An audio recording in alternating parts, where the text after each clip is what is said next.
ডানা মেলে আকাশে ওড়ার স্বপ্ন তো সবারই থাকে, কিন্তু কেউ পারে আর কেউ পারে না। একটা মেয়ে চাইলে সব পারে, চাইলে একটা সংসারকে গুছিয়ে রাখতে পারে, আবার চাইলে সেই সংসারটাকে ধ্বংস করতেও পারে। এই ঈদে আমিও আমার প্রিয় মানুষটাকে ছোট্ট একটা উপহার দিতে চাই, কিন্তু জানি না সেই ইচ্ছেটা আমি এবার ঈদে পূরণ করতে পারবো কিনা। তো হ্যালো বন্ধুরা, আসসালামু আলাইকুম। সবাই কেমন আছেন? রমজান মাসের এই দিনগুলো আপনাদের সবার কেমন কাটছে? মাশাআল্লাহ, আমার তো অনেক অনেক ভালোই কাটছে। মানুষের ইচ্ছে তো অনেক থাকে, কিন্তু সব ইচ্ছেগুলোই কি পূরণ হয়? ইচ্ছে, স্বপ্ন, আশা এইগুলো নিয়েই তো মানুষ বেঁচে থাকে। তো যাই হোক, চলে আসি আমাদের আজকের রান্না বান্নার ভিডিওতে। তো আজকে আমার অনেক ইচ্ছে করছিল মিষ্টি কুমড়ার চপ বানানোর জন্য। তো মিষ্টি কুমড়ার চপ বানানোর জন্য সুন্দর করে আমি মিষ্টি কুমড়াগুলোকে চিকন চিকন করে পিস পিস করে কাটার চেষ্টা করছিলাম, কিন্তু আমার কাছ থেকে চিকন তো হচ্ছিল না। একদিকে মোটা আর একদিকে চিকন হয়ে যাচ্ছিল, কিন্তু তারপরও বারবার করে আমি সুন্দর করে কাটার চেষ্টা করছিলাম। নর্মালি প্রত্যেকদিন ইফতারিতে আমরা বেগুনের চপ মানে বেগুনি যেটা সেটাই ভাজি, কিন্তু আজকে আমার অনেক অনেক ইচ্ছা করছিল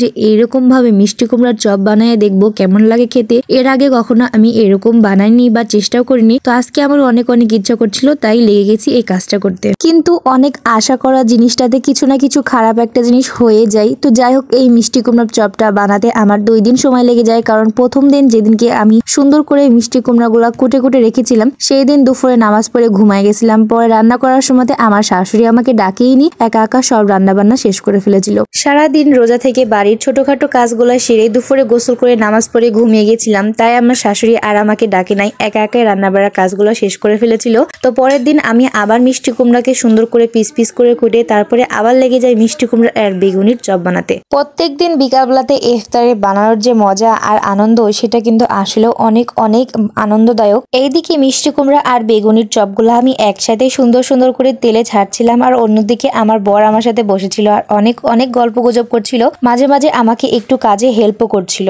এক হাতে ছিল বেসন মাখা আর অন্য হাত দিয়ে চামচ দিয়ে উল্টে পাল্টে দিচ্ছিলাম। একটু সমস্যা হচ্ছিল, এটা সে বুঝতে পেরে গেছিল, আর তারপরে আমাকে সাহায্য করার জন্য সে সুন্দর করে ভাজছিল, তারপরে আমাকে কাজে সাহায্য করছিল, আর আমি শুধু তেলে ছাড়ছিলাম আর সে সেগুলোকে ভেজে ভেজে তুলছিল। সারাদিন রোজা থেকে যেমন আমিও ক্লান্ত হয়ে যাই, সেও ক্লান্ত হয়ে যায়, তারপরে সে যখন আমার কাজে এরকম ভাবে সাহায্য করে, এই ফিলিংটা কিন্তু অনেক ভালো লাগে। রান্নাটা শেষ করার পরে, আমাদের ইফতারি শেষ করার পরে আমি কিছু মিষ্টি কুমড়ার চপ, বেগুনির চপ, বোট আর কিছুটা খেজুর আলাদা করে তুলে রেখেছিলাম। মিষ্টি কুমড়ার চপগুলো কিন্তু খালি মুখে এইভাবে খেতে অনেক অনেক স্বাদ লাগছিল। আমার জামাইও বলছিল যে হ্যাঁ, মিষ্টি কুমড়ার চপগুলো খুবই ভালো লাগছে, কিন্তু যাই হোক, বেগুনির চপ এর থেকে আরো বেশি বেস্ট। তো আজকের ভিডিওটা আমি এইখানে শেষ করছি। সবাই নিশ্চয়ই খুব ভালো থাকবেন, আমাদের জন্য দোয়া করবেন। দেখা হবে সামনের দিন আগামী কোনো ব্লগ ভিডিওতে। আমার ভিডিওটা যদি ভালো লেগে থাকে নিশ্চয়ই আমাকে কমেন্টে জানাবেন।